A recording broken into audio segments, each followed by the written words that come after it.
agama dalam kelompok-kelompok manusia yang berbagai-bagai. Ada satu lagi yang dikatakan zal wajhain ataupun bermuka-muka dalam agama ini, ialah dia ni agama dia berbeza mengikut masa. Yang inilah yang berlaku banyak dalam kelompok masyarakat kita. Mana di bulan Ramadan Al-Mubarak ni wajah agama ada baik. Dia jadi ahli ibadat, taat kepada Allah dan Rasul, ahli zikrullah, rajin sedekah, rajin datang rumah Allah Ta'ala, rajin baca Quran. Tetapi bila mana dia meninggalkan Ramadan, dia kembali kepada keadaan asas, seolah-olah agama tu tak pernah sampai dekat dia. Seolah-olah tuntutan agama tu telah berakhir kepada dia setelah berakhirnya Ramadan Al-Mubarak. Yang ni banyaklah berlaku dalam kelompok masyarakat kita. Bukan kata di surau kita, surau mana sekalipun akan jadi macam tu. Banyaknya uban tumbuh di kepala Nabi. Nabi kata sayyabatni hudun wa akhwatuha, yang menyebabkan uban turun di atas kepala aku ni, uban tumbuh disebabkan oleh surah Hud dan saudara-saudara kepada surah Hud, adik-beradik kepada surah Hud. Ni huraian hadis ni kita akan hurai dalam masa yang lain. Cuma saya nak quote tentang surah Hud. Ibnu Abbas radhiyallahu an, bila mana dia mentafsirkan hadis ni, dia kata apa? Ibnu Abbas ni seorang mufassirin, ahli tafsir yang hebat di kalangan sahabat Nabi. Anak murid sahabat pun dia, sahabat Nabi pun dia. Ramai orang berguru dengan dia. Dia berguru dengan sahabat Nabi. Dapat doa faqih daripada Nabi. Doa Nabi, doa khas, Allahumma faqihhu fid din wa 'allimhu ta'wil waj'alhu min 'ibadikas salihin. Khas untuk Ibnu Abbas. Dia kata dalam banyak-banyak ayat yang Allah Ta'ala pernah turunkan kepada Nabi SAW. Mana 6,000 ayat tu, 6,666 ayat. Ataupun sebahagian ulama mengatakan 6,667 ayat. Gantung kepada kaedah pembahagian dah dalam Quran tu. Dalam semua ayat Quran ini, ayat yang paling berat yang pernah Allah Ta'ala turunkan kepada Nabi SAW, kata Ibnu Abbas, ayat yang terkandung dalam surah Hud, iaitu fastaqim kama umirta, istiqamahlah kamu dengan amalan seperti mana yang Allah Ta'ala perintahkan kepada kamu. Istiqamahlah amalan. Yang ni paling payah para hadirin dirahmati Allah Subhanahu wa Ta'ala sekalian. Nak buat amalan tu boleh, nak istiqamahlah amalan tu payah. Para hadirin dirahmati Allah Subhanahu wa Ta'ala sekalian, dalam bab istiqamah ni tuan-tuan, ada beberapa ayat Quran. Yang pertama sekali, fastaqim kama umirta wa man taba wa ma'aka wa la tatghaw. Istiqamahlah kamu dalam amalan yang diperintahkan oleh Allah Ta'ala kepada kamu. Jangan kamu, dan juga sebagaimana diperintahkan oleh Allah Ta'ala kepada kamu, dan juga diperintahkan pada bertaubat kepada kamu. Dan Allah Ta'ala kata wala tatghaw, jangan kamu melampaui batas. Jangan kamu melampaui batas. Tatghaw, jangan kamu tagha ataupun melampaui batas.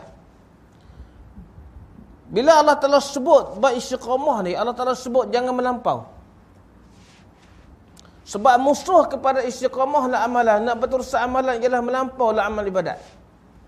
Sebab kita jadi letih dalam amal ibadat, sebab kita tak ikut spesifikasi pecutan amal ibadat yang diajar oleh agama.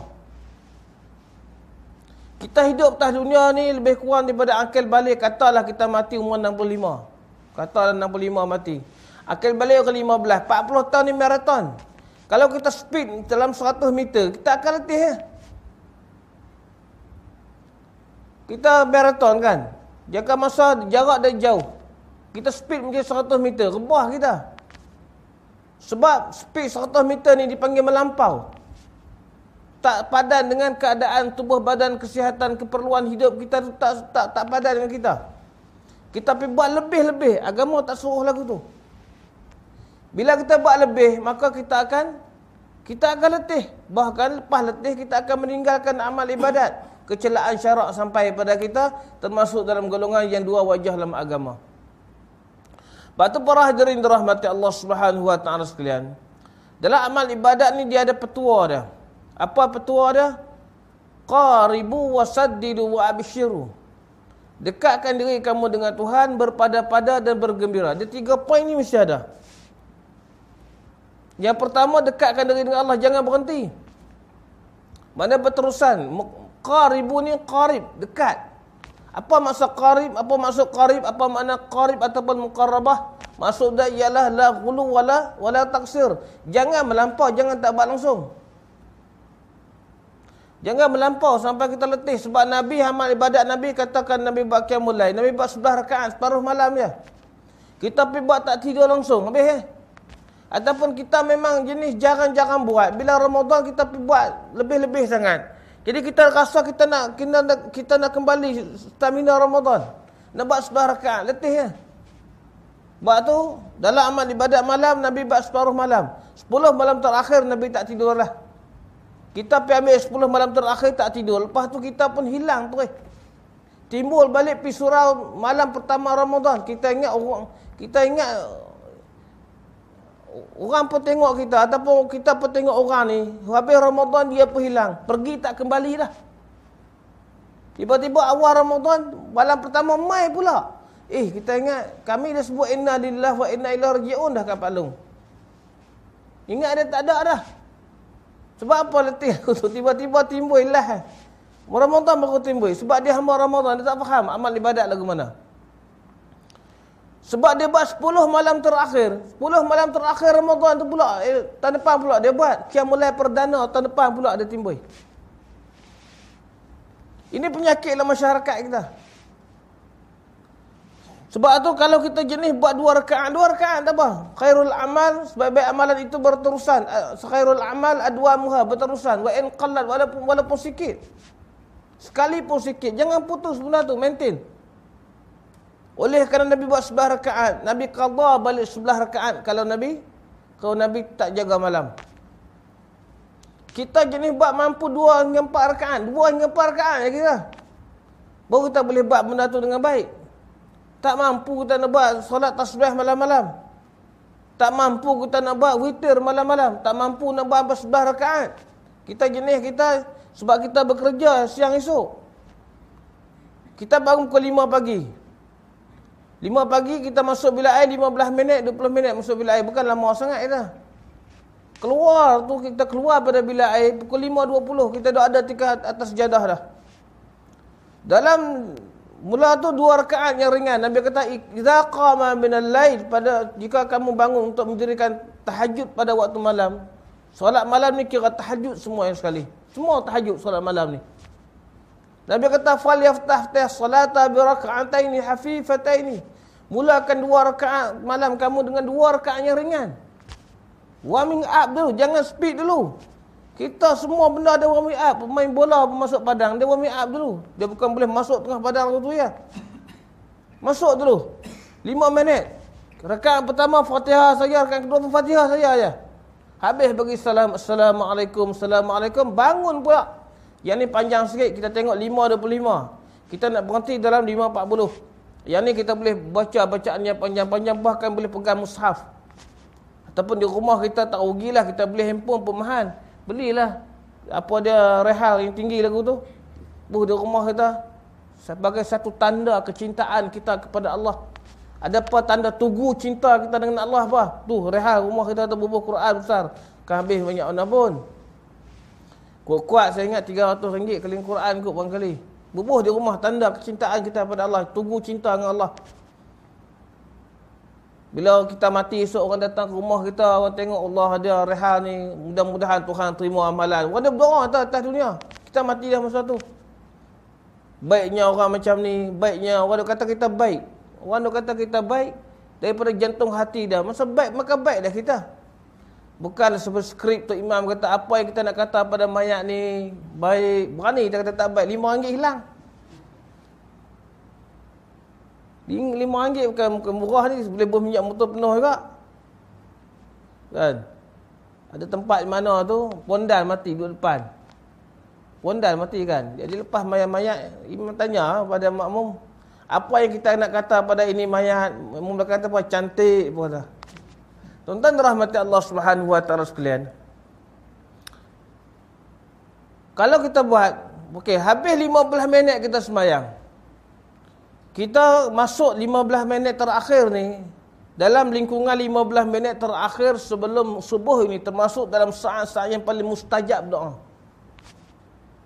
Doa pada Allah Ta'ala waktu tu. Kalau boleh kita awal sikit pun cantik. Masuk 5.50, 5.35 tu kita dah mula solat. Kita mula doa dengan Allah Ta'ala. 15 minit. Doa panjang-panjang. Mudah aja hajat dengan Tuhan ni. Minta anytime. Dalam hadis sahih Nabi kata, nak hilang tali kasut pun minta dengan Allah Ta'ala. Jangan duk ikut petua pelik-pelik. Saya dah tengok dalam Facebook tuan-tuan. Dah tengok dalam Facebook ada ustaz mana tu dia keluar petua kata kalau kita berhajat satu benda kita baca bismillah 786 kali. 786. Itu memang confirm rapuh lah agama. Agama amal ibadat tak boleh takut tambah. Lain tak apa. Amal ibadat ni asal kepada amal ibadat ialah haram. Melainkan ada nas yang membolehkan kita buat pun tak boleh buat. Kita tak boleh kata oleh kerana kita ni orang pencin, subuh tak padan dengan 2 rakaat, kita ambil 4 lah, kita orang pencin. 4 rakaat tu kita kunut semua. Tak boleh lagu tu tuan-tuan. Dia nas amal ibadat ni. Dia tak boleh reka amal ibadat, dia ikut nas. Benda yang bersifat ubudiyah dengan Tuhan ni, pengabdian kepada Allah Ta'ala mesti nas. Lain pada tu, benda-benda yang bersifat muamalat, benda-benda bersifat keperluan biasa yang bukan amal ibadat khusus dengan Tuhan, maka benda tu boleh. Al-aslu al-asya' al-ibah. Asal pada satu benda tu ialah harus, melainkan ada nas yang mengharamkan. Ada nas yang mengharamkan makan durian batu kurau. Tak ada nas, makanlah kulit-kulit keliput. Tak ada masalah tu. Lepas tu bawa petua sampai 786 kali baca bismillah. Tuhan bukan pekak tuan-tuan. Amal ibadat dalam Islam ni, dia nak kualiti baik. Liyabluwakum ayyukum ahsanu amalah. Di kalangan kamu, orang yang paling berkualiti amalan dia. Bukan di kalangan kamu, ayyukum aksaru amalah. Bukan yang banyak amalan. Kualiti amalan tu buat. Oleh kerana kebiasaan kita ni memang kita tahu tu je kita mampu. Sebab kita memang esok nak bekerja. Esok kita nak bekerja lagi kan. Maka pada kadar tu, lepas tu pergi solat subuh berjemaah, kita boleh pergi kerja tu. Sebab uruf masyarakat dia ambil kira dalam syarak. Sebab tu tuan-tuan dirahmati Allah sekalian. Ada satu driver teksi mana tu, dia mengungut kat saya. Hari apa saya naik teksi. Dia kata semayang di mana pagi-pagi, dia ambil orang dekat dengan sebelah Taman Tun ni dia kata selalu sembahyang subuh dekat sini belum sampai situ dia kata. Dia kata kenapa tak sembahyang subuh dekat tu ada masjid? Imam tu baca panjang kata ustaz kata. Saya tak boleh bawa. Saya pagi-pagi ni nak ambil orang di waktu pukul 6 kena ambil orang lah dia kata. Paling kuat 6 suku je sebab nak hantar orang. Lepas tu dia kena hantar orang tu nak ambil orang lain pula dia kata. Dia kata imam baca surah panjang sungguh dia kata. Tambah pula hari Jumaat dia baca surah apa? Surah Sajadah, lepas tu Suratul Waqiah ataupun surah Al-Insan. Bagi dua senang tuan-tuan. Satu surah bagi dua, tak ada masalah. Merungut orang tuan-tuan. Baik tuan-tuan rahmat Allah. Yang pertama dia tak boleh melampau dalam amal ibadat, tak boleh melampau. Pada kadar yang kita mampu je. Yang kedua tuan-tuan jangan cuai, jangan tak buat langsung, jangan ketat sangat, jangan tak buat langsung.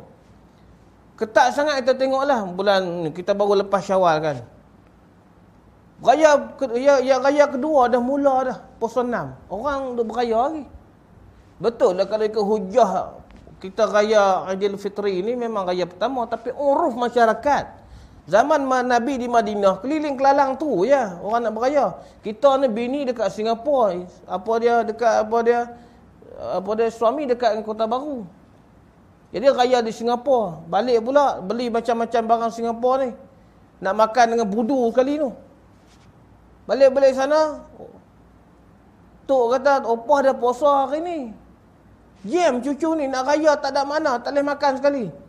Kan payah mana dah habis raya Singapura, malam dia naik flight sampai Kota Baru, lebih kurang dalam 3 jam gitu.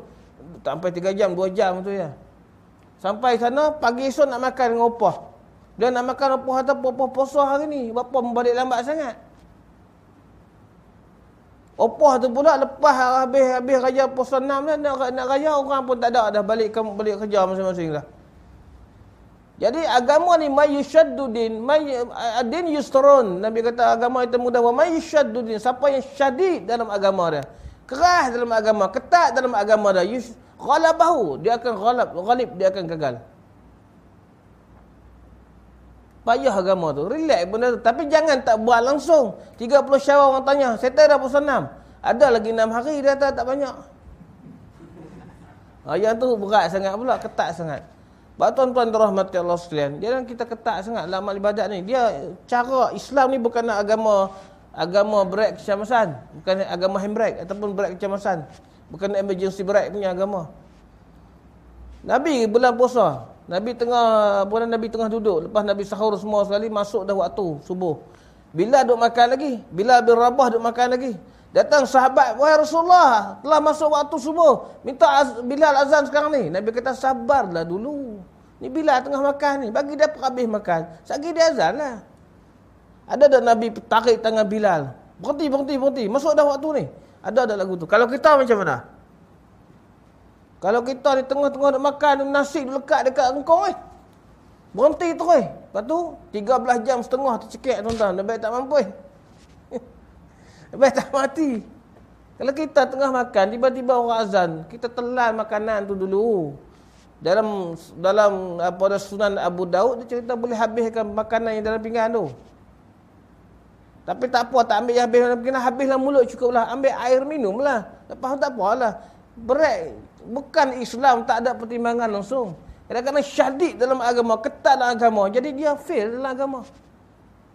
Yang kedua, jangan cuai sangat sampai tak buat langsung. Qiyamul lail tak buat langsung. Nabi kata, ya Abdullah, la taku misla fulan. Jangan kamu jadi seperti mana kawan kita ni. Fatarak qiyamul lail. Dulu dia buat qiyamul lail. Fataraka qiyamul lail. Kemudian dia tinggal qiyamul lail. Yang tu Nabi tak suka. Tuan-tuan rahmati Allah. Sebab tu qarib. Yang kedua ialah wasad, tidur berpada-pada. Sadat bermakna apa? Al-istiqamah tu walal insabah. Istiqamah, dia terus dengan Tuhan, tak putus. Walal insabah, dia tak putus. Jadi tuan-tuan rahmati Allah, oleh kerana kita ni manusia biasa dan Nabi juga diuji oleh Tuhan. Qul innama ana basyarun mislukum yuha ilayya. Aku ni bashar, manusia seperti mana kamu. Nabi kata yuha ilayya, tapi aku boleh wahyu. Apa yang Tuhan takdirkan atas Nabi, pengajaran kepada kita. Ada ketikanya anak Nabi ni tengok Rasulullah duk tidur atas pelepah tambar ni, pergi ambil bubuh selimut bawah tu. Nabi tidur lenyenyak, Nabi tak bangun qiyam, Nabi terus subuh ya. Mana seorang Nabi pun tuan-tuan, dia berhati-hati lapik tidur, takut tak jaga malam. Tambah kita kan, tilam tara tu, petang lori bunyi horn jual tilam trade-in tuan-tuan, beli terus tinggi tu. Kan? Tengok kemarau sikit tuan-tuan, tukar pula aircon daripada 1.0 horsepower pada 2.5 horsepower. Memang Assalamualaikum tak bangun terus lah tuan-tuan. Payahlah kita nak bangun. Jadi tuan-tuan rahmati Allah, bila Nabi tak bangun qiyam malam, Nabi qada balik. Oleh kerana kebiasaan Nabi, 11 rakaat malam Nabi qada 11 rakaat. Oleh kerana kebiasaan kita 2 hingga 4 rakaat, kita qada 2 hingga 4 rakaat. Dapat pahala berterusan amal ibadat, pahala istiqamah. Sebab tu Nabi juga ada tetamu datang ke rumah, Nabi tak sempat salat duha. Maka Nabi qada balik lepas asar. Bagi orang yang istiqamah lah amalan, dia nak mati esok. Innal ladzina qalu rabbunallah, sesungguhnya orang yang mengatakan Tuhan kami ialah Allah, sumastaqamu, lalu mereka berterusan dalam amal ibadat mereka dengan Tuhan, maka menjaga hubungan dengan Allah Taala, tak putus dengan Allah Taala. Tatanazzalu alaihimul malaikatu alla takhafu wa la tahzanu wa abshiru bil jannati allati kuntum tu'adun nahnu awliya'ukum fil hayati dunya fil akhirah wa lakum fiha ma tashtahi anfusukum wa lahum fiha ma tad'un nuzulan min ghafurur rahim. Sagi tuan-tuan balik rumah tu, buka ayat surah Fussilat ayat 33. 32 ataupun 33. Ayat saya bacakan ni. Ayat-ayat lagu ni tuan-tuan. Hafal tuan-tuan. Ayat-ayat penting. Ayat Quran semua penting. Dia peringatan kepada amal ibadat kita. Hafal. Sebab ni ialah tujuan dunia, hidup kita atas dunia dan tujuan kita nak mati esok. Tuhan kata siapa-siapa yang istiqamah lah amal ibadat dia ni, bila nak mati malaikat hafazah jaga dia. Tuan-tuan, bila malaikat hafazah jaga ni tuan-tuan, malaikat menaungi kita ni, malaikat ni akan mai ketika nak mati, datang. Malaikat ni akan kata, jangan kamu bimbang, jangan kamu duka cita. Nak mati dia akan beritahu pada kita. Sebab kehidupan alam barzah, siapa tahu alam barzah, mana ada pancungan ke alam barzah? Tak ada tuan-tuan. Tak tahu khabar alam barzah ni, tak tahu. Nabi kata alam ni mengerikan. Nabi sebut lagu tu je. Ada sesaan-sesaan Nabi sebut. Tak ada orang bagi tahu alam barzah ni macam mana. Tak ada orang boleh balik bagi tahu kepada kita. Kemudian jangan kamu duka cita yang kamu nak tinggalkan di atas dunia ni anak-anak, isteri kamu, macam mana anak-anak kamu nak hidup. Tu pun jangan bimbang. Allah telah uruskan. Mana Tuhan akan, malaikat ni akan menjaga anak-anak kita sekali. Dalam kubur pun dia bersama dengan kita. Nahnu awliya'ukum fil hayati dunya fil akhirah. Kami ni Tuhan kirimkan untuk bantu kamu, awliya kamu, wali kamu, atas dunia dan hari akhirat kamu. Batu atas dunia bagi orang yang maintain amal ibadat ni, dia nak buat maksiat dan rasa malu. Dia kalau dia buat pun dia patah balik taubat dengan Allah Taala, datang perasaan bersalah. Bukan tak ada lintasan maksiat kita ni, semua akan rasa, ustaz-ustaz pun akan rasa. Hari-hari tengok orang dedah orang pakai seluar pendek, lelaki perempuan tak pakai tudung, tengok TV. Kita hari ni tuan-tuan, dia Tuhan ni, malaikat menjaga kita lah, kita boleh sampai ke rumah Allah. Awak buka TV, ada nyanyian dah waktu ni, ada nyanyian. Bukan Selena Gomez ni, Selena Gomez tu satu bab tuan-tuan. Jangan dapat standard, yang tu salah. Artis dalam Malaysia pun salah juga. Semua salah belaka. Jadi takkan tak ada panggilan maksiat TV pada waktu ni. Ada, kenapa kita boleh datang? Malaikat lah jaga kita tuan-tuan. Dia boleh menetapkan jiwa kita mai ke rumah Allah ni, malaikat lah. Di atas arahan Allah Subhanahu wa taala. Nahnu awliya'ukum fil hayati dunya fil akhirah. Walakum fiha ma tashtahi anfusukum. Tuhan bagi tahu dah kamu ni ahli syurga. Bagi kamu syurga yang telah dijanjikan kepada kamu, apa yang hawa nafsu kamu nak minta, apa yang kamu nak mohon daripada Allah Taala, penghormatan daripada Allah untuk kamu. Sebab tu para hadirin rahmati Allah, kalau kita perhati mayat-mayat yang meninggal dunia, sebab tu sunat tengok mayat. Mayat yang mati dalam keadaan terbakar, mati dalam keadaan hancur lebur, kena bom, kena bunuh, kena cincang, kena macam-macam ni. Macam Syekh Ahmad Yassin, Palestin, Hamas tu tuan-tuan. Tengoklah bila mayat-mayat ni mati tu wajah yang tenang, wajah tersenyum, dahi berpeluh, muka yang bersih. Macam dia tak tanggung kesakitan. Sedangkan mati tu mati yang pada zahirnya mati dengan penuh kesakitan. Tapi keadaan mayat tu seolah dia tak menanggung kesakitan. Kenapa? Kerana berita malaikat ni ketika mana nak mati, malaikat akan kata apa? La takhafu wa la tahzanu wa abshiru bil jannati allati kuntum tu'adun. Duduk dalam kubur tuan-tuan, duduk di alam barzah, kemudian perjalanan akhirat, mahsyar Allah Taala siratal mustaqim, perjalanan yang begitu getir tuan-tuan, peguam bela bersama kita. Kalau kita atas dunia ada lawyer, dia semua urusan kita tuan-tuan. Perniagaan pun mudah, muamalat pun mudah, rumah tangga pun mudah, harta pusaka pun mudah tuan-tuan. Ni lawyer daripada Allah Taala bagi kepada kita, takkan kita tak mau.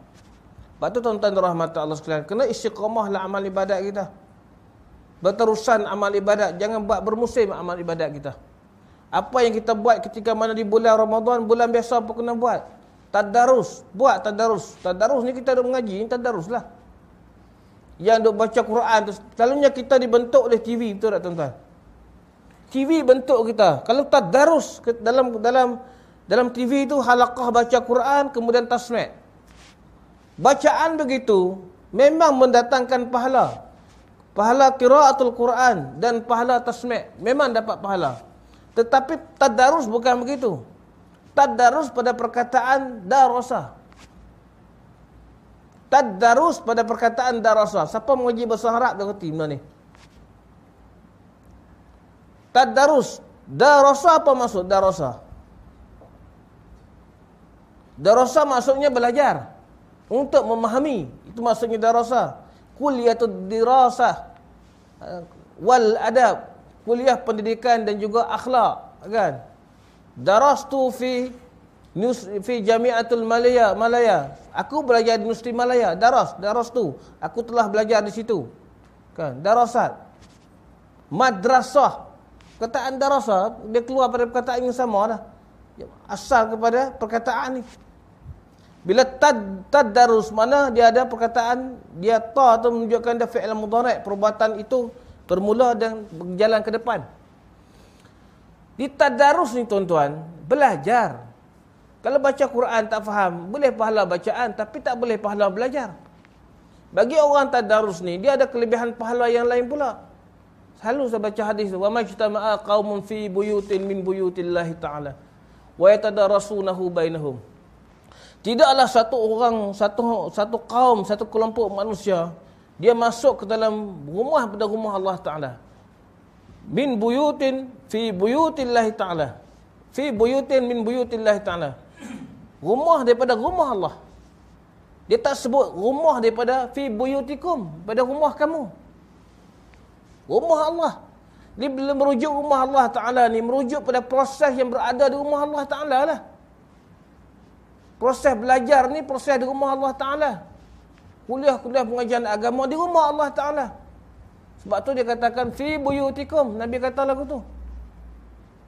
Illa nazalat alaihimus sakinah. Melainkan Allah Ta'ala berikan ketenangan, rasa cukup dalam hidup, khusyuk dalam amal ibadat, rasa lapang dalam hidup. Allah Ta'ala selesaikan masalah kita banyak. Malaikat mendoakan hidayah untuk kita. Tuan-tuan dirahmati Allah Subhanahu wa Ta'ala sekalian. Kemudian wa khaffathumul malaikah, malaikat akan menjaga, malaikat hafazah jaga kita ni. Macam malaikat sebut tadi lah. Wa khasyathumur rahmah, Tuhan akan bagi pengampunan, belas kasihan. Wa dzakarahumullah fi manahu, Allah akan menyebut nama kita di sisi dah. Ni ketika mana saat kita berada di rumah Allah Ta'ala ni, kiranya kita ikhlas kerana Allah Ta'ala, saat ni malaikat mendoakan kita dan Allah sedang menyebut nama kita di sisi dah, tuan-tuan.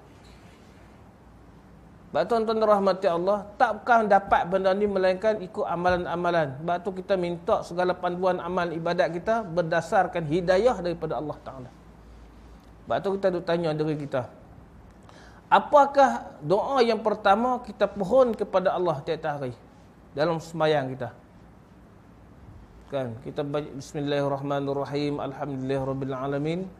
Puji bagi Allah, takbir alam, ar-rahmanir rahim, pemurah lagi baha, mengasihani, maliki yaumiddin, iyyaka na'budu wa iyyaka nasta'in. Kemuncak kepada doa pada ihdinas siratal mustaqim. Doa yang kita minta kepada Allah Ta'ala dalam ibadat sembahyang kita bukan doa minta ampun. Yang kita mula-mula minta bukan doa minta murah rezeki, panjang umur, bukan selesaikan masalah. Doa yang mula-mula kita minta ialah doa hidayah daripada Allah Ta'ala. Sebab tu bila kita sebut ihdinas siratal mustaqim, kita kata ya Allah berilah hidayah atasku ya Allah. Dia macam sesuatu yang meresap di jantung hati yang paling dalam, tuan-tuan. Berilah hidayah padaku ya Allah. Tuan-tuan rahmat Allah Subhanahu wa Ta'ala sekalian. Hidayah ni pagi-pagi kita minta rabbighfirli warhamni wajburni warfa'ni wahdini wa'afni wa'fa'ni. Mohon hidayah pada Allah. Hidayahlah yang akan menyebabkan kita berada di jalan yang benar, tuan-tuan. Pohon hidayah pada Allah Ta'ala. Tuan-tuan rahmat Allah Subhanahu wa Ta'ala sekalian. Sebab tu tuan-tuan, kita ni minta, kalau kita ahli maksiat pun Tuhan bagi hidayah, tuan-tuan, insya-Allah kita akan jumpa kebaikan. Sungguh pun ahli maksiat jumpa hidayah, tuan-tuan, kita akan jadi manusia yang bertaubat pada Allah Ta'ala. Allah Ta'ala sebut dalam Quran, qul ya ibadiyallazina asrafu ala anfusihim la taqnatu min rahmatillah innallaha yaghfiru jami'a innahu wal ghafurur rahim. Allah Ta'ala kata, qul ya ibadiyallazina, qul ya ibadiyah, katakan buat hamba-hamba aku, allazina asrafu ala anfusihim, hamba-hamba aku yang mana asrafu ala anfusihim, ia melampaui batas atas diri mereka sendiri. Tuan-tuan dan rahmat Allah Subhanahu wa Ta'ala sekalian, hamba-hamba yang melampaui batas ni, sekalipun pelaku-pelaku syirik yang tidak kufur pada Allah, dia syirik tapi dia taklah keluar pada agama Islam, syirik. Ataupun dia ahli maksiat, para penzina, para peminum arak, para penagih dadah, para pembuat dosa ni, Tuhan panggil gelaran bukan wahai binatang. Tak. Tuhan tak panggil mereka dengan gelaran celaka, tak. Tuhan panggil ya ibadiyah, wahai hamba-Ku, yang melampaui batas atas diri mereka sendiri. La taqnatu min rahmatillah, jangan kamu berputus asa daripada rahmat aku, kata Allah. Sekalipun kita buat dosa tuan-tuan, Tuhan campurkan daya. Minta ampun kepada Allah, Tuhan ampunkan. Lepas tu buat balik bab baru kira. Lepas tu jangan putus daripada Allah. Kalau kita pelaku dosa sekalipun, pelaku maksiat, pelaku zina, na'udzubillah tuan-tuan, sembahyang minta ampun, minta hidayah pada Allah Ta'ala juga ke mana pun. Jangan kita rasa, jangan bongkak ketika mana buat dosa tu. Bukan saya suruh buat dosa. Tetapi sekiranya kadang-kadang kita manusia terlanggar dosa, jangan bongkak. Diceritakan oleh Profesor Dr. Syahid Dr. Abdul Ramadan Al-Butai. Dia mimpi jumpa orang yang telah mati. Dia tanya keadaan dalam kubur. Dia kata tenang. Hamba Allah dalam kubur. Dia kata tenang, relax tu. Kamu kepesan satu, kamu atas dunia. Jangan bongkak dengan Tuhan. Sekalipun kita buat dosa, ya Allah, aku buat dosa ni kerana kelemahan yang kau takdirkan atas diriku, ya Allah. Tapi aku tak bongkak padamu, ya Allah. Kerana apa? Allah panggil gelaran hamba ku, wahai yang zina, wahai yang minum arak, wahai yang berjudi, wahai ahli-ahli maksiat. Hamba aku Tuhan panggil. Tuhan kata jangan kamu berputus atas rahmat aku. Innallaha yaghfiruz dzunuba jami'a. Tuhan ampun semua dosa. Dan rahmat Allah. Jadi pertalian dengan Allah tu kita kekal lah. Walaupun lepas daripada bulan Ramadan. Kekalkan. Datang ke rumah Allah. Amal ibadat buat. Baca Quran buat. Zikrullah buat. Jangan putus. Dan berpada-pada benda tu. Jangan melampau. Sampai jemu tak mau tuan-tuan. Tak mau jemu. Buat sekadar. Maintain benda tu sederhana. Amal ibadat kata hendaklah sederhana. Tu dia tuan-tuan. Allah yang menciptakan kita. Yang merezekikan pada kita. Tuhan bagi jalan sederhana bagi kita tuan-tuan. Tuhan akan suruh macam kefahaman agama lain. Nama kata nak abdikan diri pada Tuhan dia, tu dia sampai tak menikah. Sampai duduk dalam gua tu tak keluar-keluar. Bukan lagu tu tuan-tuan. Agama Islam ni memang realistik. Memang realistik tuan-tuan. Baik tuan-tuan dirahmati Allah Subhanahu wa taala sekalian, kita sambung sikit berkenaan dengan hadis. Kita hadis ni tuan-tuan, sikit lagi nah. Kita akan berhenti luku 9. Saya duk jangka-jangka insya-Allah kalau boleh lah saya cubalah hari Rabu esok datang sekali lagi. Kita boleh perhabis awal Riyadhus Salihin ni. Tapi perhabis awal pun 20 tahun buat kot. Kan?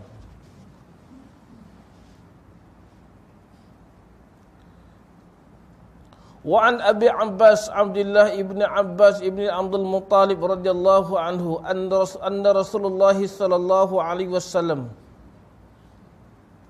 فيما يروي عن ربه تبارك وتعالى قال إن الله كتب الحسنات والسيئات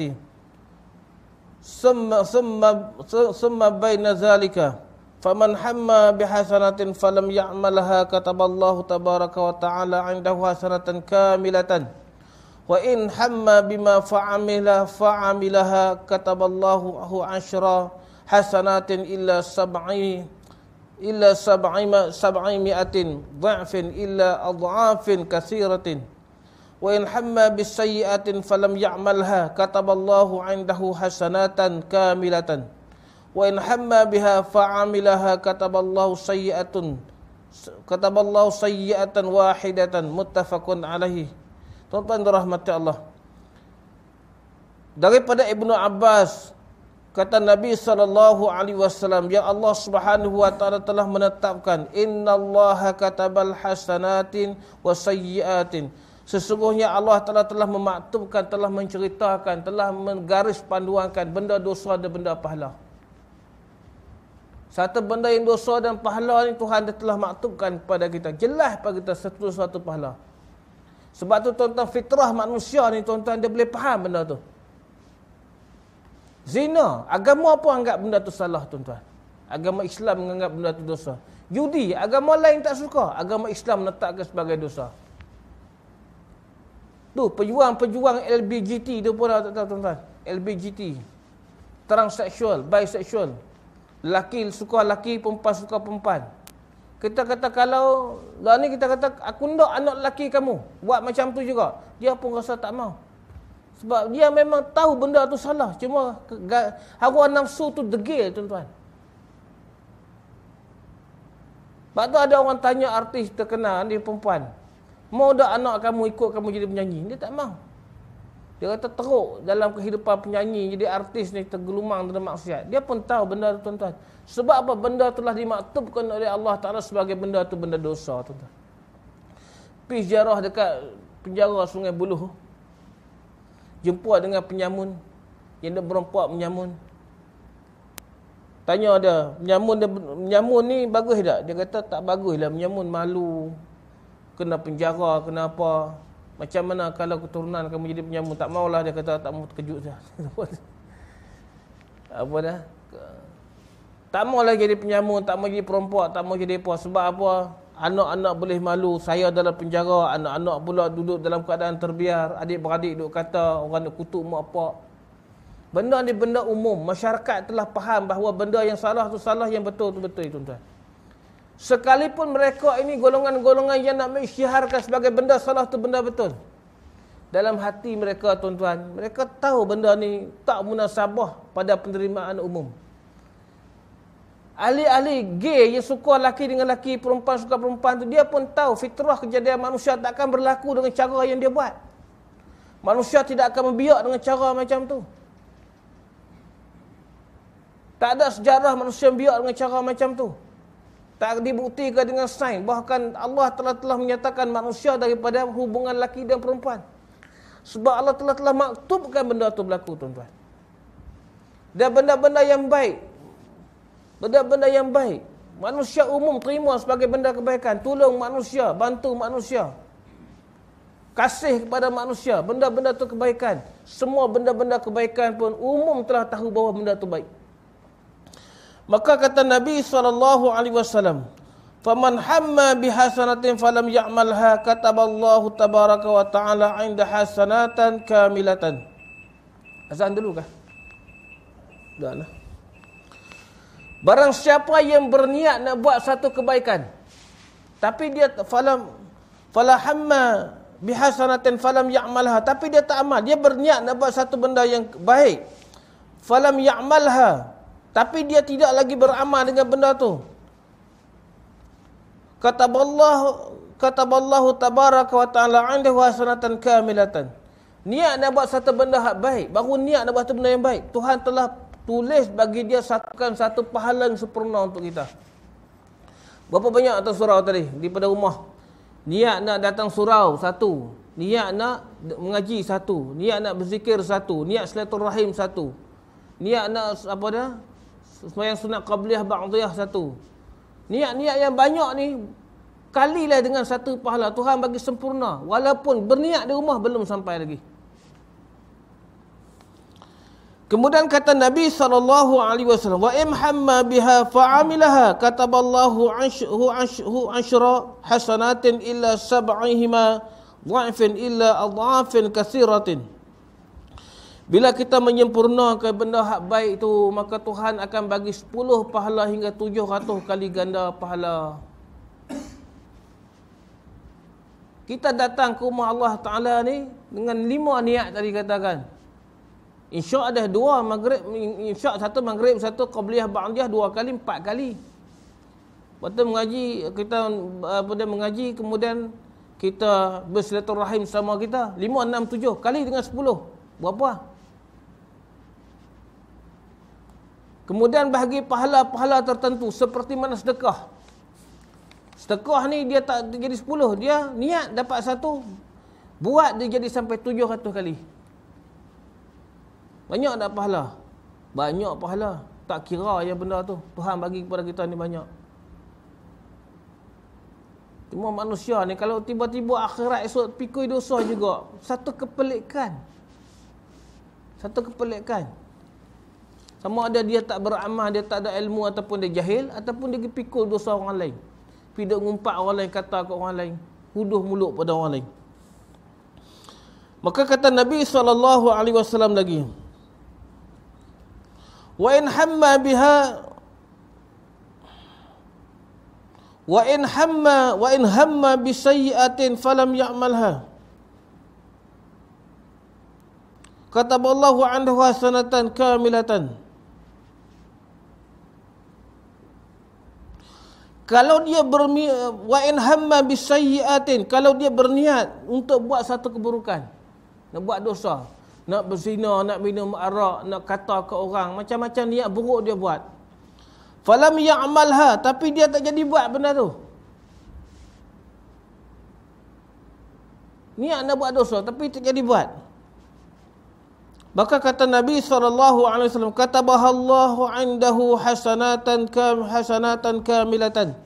Allah bagi pahala kepada dia di atas dia membatalkan niat nak buat dosa. Bukan saja-sajalah niat sengaja nak buat dosa sungguh, lepas tu dia break. Kerja nak bagi dia nak buat apa dia? Maki dengan Tuhan. Jangan nak buat lagu tu tuan-tuan. Kira mempermainkan Allah tu boleh dosa sungguhlah. Yang kedua, takut benda tu jadi terus pula. Jadi macam mana? Tapi tuan-tuan rahmati Allah, niat nak buat baik boleh satu pahala sempurna kebaikan 10 sampai 700 kali ganda. Niat nak buat jahat tak boleh lagi dosa. Niat nak buat jahat tak boleh dosa, tapi batalkan niat nak buat jahat tu boleh pula pahala. Wa in hamma biha fa'amilaha kataballahu sayi'atun wahidatan. Kalau dia buat juga satu benda dosa hak dia niatkan tu, maka Tuhan tulis satu je dosa yang tak sempurna untuk dia. Maksud dosa tak sempurna ni apa? Dosa ni boleh gugur bila-bila masa. Dengan amalan-amalan, mungkin dia zikrullah, mungkin datang ke rumah Allah Ta'ala, mungkin kena bersedekah, mungkin kerana dia bertobat kepada Allah Ta'ala. Makna daripada 4 jalan ni, Tuhan bentangkan 3 jalan pahala, 1 je jalan dosa. Tiba-tiba masuk neraka juga. Peningnya lagu tu. Bahkan dengan jalan dosa yang kita berhenti pun tuan-tuan, kita jalan dosa yang kita berhenti, niat pun Allah Subhanahu Wa Taala menganugerahkan pahala kepada kita juga. Tuan-tuan dirahmati Allah, yang ni kita akan belajar banyak bab-bab taubat ni tuan-tuan. Dalam bab-bab taubat tuan-tuan dirahmati Allah Subhanahu Wa Taala sekalian, kita akan belajar banyak. Tuan-tuan dirahmati Allah sekalian, niat nak buat baik boleh pahala. Sempurnakan kebaikan 10 hingga 700 kali ganda. Niat nak buat jahat, tak jadi buat jahat, boleh pahala. Niat nak buat jahat, pergi buat jahat juga, maka Tuhan bagi satu pahala yang boleh dibatalkan bila-bila masa. Jadi tuan-tuan dirahmati Allah, betul dah Allah Ta'ala kata, Fabi ayyi ala'i rabbikuma tukazzibun. Nikmat mana yang daripada Tuhan yang kamu nak dustakan? Pasal apa masuk neraka? Pasal apa tuan-tuan masuk neraka? Sedangkan tawaran Allah Ta'ala begitu luas. Pasal apa masuk neraka juga? Tanya dari kita sendiri. Man amila salihan fali nafsi. Siapa yang beramal soleh, bagi dia. Amal soleh itu untuk dia sendiri. Wa man asa'a fa'alaiha. Siapa yang melakukan dosa, dia akan tanggung dosa tu dia juga. Summa ila rabbikum turja'un. Kepada Allah Ta'ala lah dia akan dihimpunkan balik. Jadi kasih tak kasih Tuhan kat kita tuan-tuan? Kasih tak kasih Allah Ta'ala kepada kita? Tentulah Allah Ta'ala sangat kasih kepada kita. Dalam keadaan dia memiliki segala alam ni tuan-tuan, menciptakan kita, merezekikan kepada kita. Tiba-tiba Allah Ta'ala bentangkan 3 jalan pahala kepada kita, 1 je jalan dosa. Itu pun dosa yang boleh gugur bila-bila masa. Dosa ni boleh gugur dengan sebab apa? Mungkin kita ambil ismayang, kan kita baca dalam hadis sebelum pada ni kan. Ambil ismayang pun Tuhan gugurkan dosa. Langkah kaki datang ke rumah Allah, Tuhan gugurkan dosa. Duduk di rumah Allah Ta'ala, doa para malaikat berdoa kepada kita, Rabbana wasi'ta kulla syai'in rahmatan wa ilma. Ya Allah, rahmat dan ilmu kamu meliputi segala-galanya. Faghfir lil ladzina tabu wattaba'u sabilaka wa qihim adzabal jahim. Minta Allah Ta'ala bagi hidayah, ampunkan dosa kita. Duduk di rumah Allah Ta'ala ni, malaikat mendoakan kita. Dalam rumah Allah Ta'ala kita duduk berada sekarang ni tuan-tuan, berapa banyak dosa kita setelah diampunkan oleh Allah Ta'ala dalam jarak pukul 7 hingga pukul 9.30 malam. Tanpa setitik air mata pun kita gugur tuan-tuan. Tanpa duit 1 sen pun kita keluar. Tanpa tangan kita lenguh minta ampun kepada Allah Ta'ala pun, berapa banyak dah dosa yang Allah Ta'ala gugurkan saat ni tuan-tuan. Para hadirin dirahmati Allah Subhanahu Wa Ta'ala, bahkan banyak doa-doa yang lain. Jalan gugur, jalan nak pergi kepada dosa tu sikit, jalan gugur dosa tu banyak. Jalan nak pergi kepada dosa tu sikit, jalan pahala tu banyak Tuhan buka. Itu pun manusia masih lagi menjadi ahli neraka Allah Ta'ala. Na'udzubillah tuan-tuan. Kita ni tuan-tuan, cuba tanya ni, apa yang Tuhan tak bagi kepada kita hari ni tuan-tuan? Allah bagi segala-galanya. Ada orang mengatakan bahawa kenapa Tuhan bagi aku jadi atas dunia juga? Kalau begini tanggungan aku sehingga masuk neraka. Tuhan bentangkan jalan kepada dia. Kalau dia tak wujud, maka tak rasa nikmat syurga yang agung. Manusia ni bila dia melangkah kaki masuk dalam syurga Allah Ta'ala, dia merasakan bahawa berertinya kewujudan di atas dunia. Berapa besarnya rahmat Tuhan sampai dia wujud di atas dunia. Tetapi tuan-tuan rahmati Allah Subhanahu Wa Ta'ala sekalian, kalau dia ni derhaka kepada Allah Subhanahu Wa Ta'ala, maka dia ni akhirat dia akan menanggung. Dia akan menyesal balik. Allah Ta'ala sebut dalam Al-Quran. Apa Allah Ta'ala kata apa? Dalam Al-Quran ni, yauma ya'ti ba'du ayatin rabbika wala yanfa'u nafsan imana lam takun amanat min qablu aw kasabat fi imanihim khaira. Belum tibakah kepada mereka satu hari yang Allah Ta'ala akan memperlihatkan kuasa dia, kekuasaan Allah Ta'ala. Pada hari itu tak ada manfaat lagi amal-amal soleh yang mereka tak buat sebelum daripada tu. Tuan-tuan rahmati Allah Subhanahu Wa Ta'ala sekalian. Jadi tuan-tuan, hidup di atas dunia ni kita kejarlah amal ibadat kita. Jalan-jalan pahala Tuhan buka ni banyak. Jalan taubat kepada Allah Ta'ala.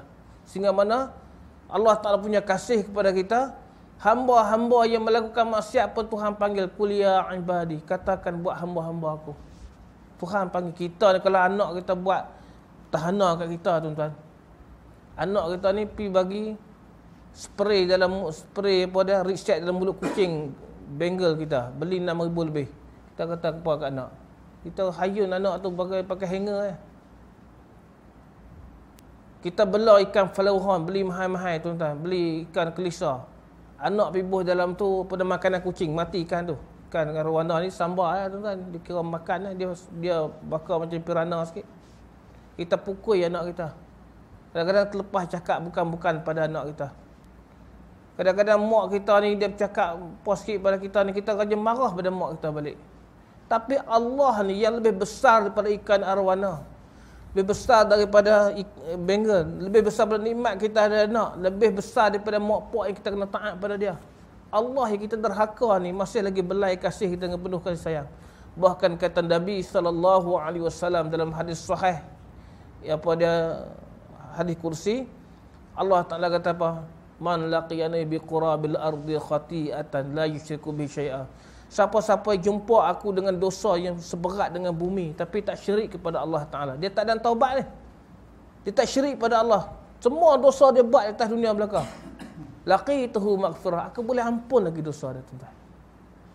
Tuan rahmati Allah. Sebab tu tuan-tuan, kita banyakkan berdoa untuk diri kita, doakan untuk mak pak kita, doa untuk keluarga kita, doa untuk masyarakat kita. Harapkan kebaikan, jangan melaknat orang lain. Jangan melaknat orang lain tuan-tuan. Jangan mengkafirkan orang lain. Jangan mulut huduh pada orang lain. Umat Islam ni Nabi kata apa? Al-Islam yazid. Al-Islam itu senantiasa meningkat, wala yanqus, tidak akan berkurang apabila-bila. Hakikat agama mesti macam tu tuan-tuan. Sebab tu Nabi ni dalam sejarah kita baca Quran, baca hadis Nabi, baca sirah Nabi tuan-tuan, memang banyak tentangan kepada Nabi SAW. Akhir hayat Nabi 90% jazirah Arab tu jadi Islam. Sebab Islam tu dah akan meningkat. Lepas Nabi wafat, zaman para sahabat Islam lagi bertambah. Zaman tabi'in Islam lagi bertambah. Lepas tu Islam lagi bertambah tuan-tuan. Islam dah hakikat lagu tu. Jadi tuan-tuan rahmati Allah, jangan kita buat satu benda Islam jadi kurang. Bila Islam jadi kurang, kita tak kena buat agama tu. Sebab tu tuan-tuan rahmati Allah, saya selalu kata, kita ni tuan-tuan, ustaz ni boleh bagi apa sangat. Ustaz ni boleh berkuliah, mikrofon orang bagi, meja orang bentang, air orang tuang. Balik tu orang bagi sagu hati. Peranan agama kalau bagi kat ustaz ni, berapa banyak sangat dia boleh buat tuan-tuan. Tapi bila ustaz datang ni tuan-tuan, bangunan dah ada. Bangunan ni bukan seorang ustaz yang buat. Apa dia, kipas ni cat semua kali, aircon dengan apa, dengan kapet, maintenance kapet lagi, kemudian nak cuci lagi, tandas semua sekali. Benda tu 98%, 99% ni bukan ustaz yang buat. Mana bukan pengajar yang buat tuan-tuan. Agama tertegak pada semua kerja semua orang. Tuan-tuan ni sama dengan saya aja tuan-tuan. Sama aja kita ni. Bahkan kalau tuan-tuan beramal ikhlas, tuan-tuan lebih baik pada yang bercakap. Sebab tu Allah Ta'ala kata apa? Ya ayyuhallazina amanu kunu ansarallah. Wahai orang yang beriman, jadilah kamu petugas-petugas agama Allah Ta'ala. Semua ni Allah Ta'ala dah bagi ijazah pada kita, bagi tugas kepada kita, bagi penghormatan pada kita, bagi tauliah kepada kita. Jadilah penolong-penolong agama Allah Ta'ala. Maka Nabi kata, kamu ialah sudut-sudut dalam agama. Pertahankan agama daripada sudut mana kamu berada. Apa saya kerja agama kita boleh buat tuan-tuan? Ada WhatsApp, ada Facebook, ada apa? Kembangkan agama. Anak-anak kita kembangkan agama. Jalan agama yang terbentang ni buat tuan-tuan. Atas nama agama pun buat. Satu hari mungkin surau ni ambil cuti sehari daripada kuliah pengajian ataupun lepas syak ke, masuk makan, pi gelandangan mana-mana tepi-tepi jalan tu, bagi makan, tanya ada bab semayang, bagi pekat, bagi baju ke ada, bagi risalah bab semayang ke ada, ajar sikit. Satu malam boleh 10 orang pun tak apa. Makanan lebih banyak, pekat-pekat makan lepas tu pun tak apa tuan-tuan. 10 orang pun tak apa tuan-tuan. Kita dah menyampaikan risalah agama dekat dia. Satu hari mungkin dia kuasa surau ni fikir pula tuan-tuan, bagi muslimat dengan muslimin, pergi dekat hospital Sungai Buloh, pergi jumpa pesakit-pesakit, tanya khabar pesakit, bagi sumbangan pada pesakit, ajar macam mana solat ketika mana sakit, pun bermakna untuk dia tuan-tuan. Yang muslimat cara muslimat ni dekat nak mati dah sakit, tiba-tiba tak jumpa rumah Allah Ta'ala, tak reti semayang, bahkan dia ingat cuti sakit dia boleh rehat daripada amal ibadat pula. Banyak benda yang kita boleh buat tuan-tuan. Kadang-kadang Tuhan mentakdirkan satu benda pada kita tuan-tuan, yang kita tak sangka benda tu kita boleh dapat. Tuan-tuan tengoklah Facebook dalam bela yang baru, dalam Syawal tu tuan, dua hamba Allah masuk Islam Ustaz. Dua-dua Filipin.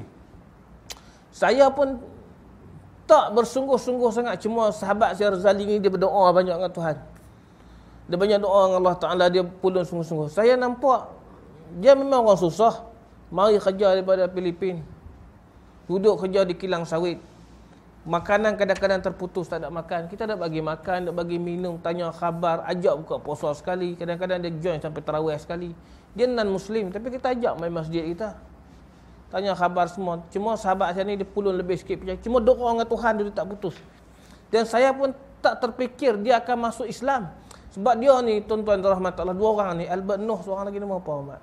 Firdah Albert Noh satu, Firdah. Dalam Facebook dalam bela ni dia ada ni saya tengoklah.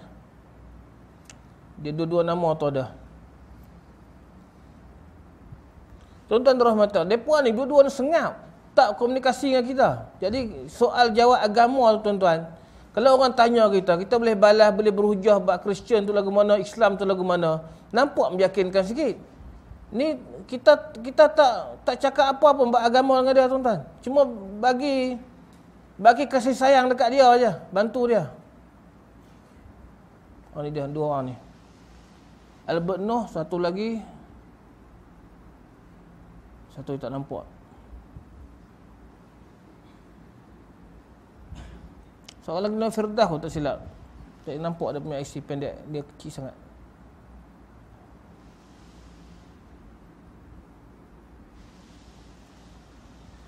Dia tak ada komunikasi apa kita, cuma kita bagi bantuan kebajikan kat dia ya. Tiba-tiba masuk Islam tuan-tuan. Dan masa berjemaah raya baru ni kita pun bagi sumbangan kat dia. Kadang-kadang Allah Ta'ala nak sedekah dia depan pintu kita ni, nak tindakan sikit je. Kadang-kadang Tuhan nak kita muhajadah pergi cari dia untuk kembangkan agama. Tuan-tuan rahmati Allah, mungkin kita dah mati dah dalam kubur dah. Dia ni beramal dengan amal soleh, dapat pada kita amal dia tuan-tuan. Dia menikah, ada anak pinak keturunan.